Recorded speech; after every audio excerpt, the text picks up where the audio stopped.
భక్తులకు ఆపదొస్తే సమస్య వస్తే శివుడు ఊరుకుంటాడా? నాకు తెలిసినంత వరకు భక్తులకు ఆపదొస్తే శివుడు తట్టుకోడు. ఇది 100% నిజం. ఎందుకో తెలుసా? సరే, ఋషులు మునులు దేవుళ్ళు వీళ్ళందరూ ఒక సమస్య, పెద్ద సమస్యలో ఉన్నారు, ప్రపంచమే మునిగిపోతుంది. అప్పుడు ఎవరు ముందడుగు వేయినప్పుడు ఆయన ఒక్కడు ముందడుగు వేసి విషాన్ని తీసుకొని కంఠంలో దాచుకొని అందరినీ కాపాడిన మహాన్ భావుడు ఆయన. అలాంటిది తన భక్తులు సమస్యలో ఉన్నారు, ఇబ్బంది పడుతున్నారు, తల్లాడుతున్నారు అంటే ఈశ్వరుడు ఊకుంటాడా? సమస్య లేదు కదా. ఎటువంటి సమస్యనైనా కూడా తన సమస్యగా తీసుకొని ఆ సమస్యని తీర్చేవాడు పరమేశ్వరుడు. ప్రతి సమస్యకు సమాధానం ఇచ్చేవాడు ఈశ్వరుడు.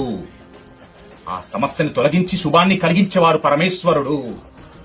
అలాంటి పరమేశ్వరుడు నీతో ఉంటూ, నువ్వు పరమేశ్వరుడితో ఉంటూ, పరమేశ్వరుని నమ్ముతూ ప్రతి భక్తుడు ఎవరైతే జీవిస్తూ ఉంటారో ఆ భక్తులకి ఆపద రాకుండా కాపాడేవాడు ఈశ్వరుడు. ముమ్మాటికి 100% నిజం. ఇదే సత్యం, ఇదే ధర్మం. హర హర మహాదేవ శంభో శంకర.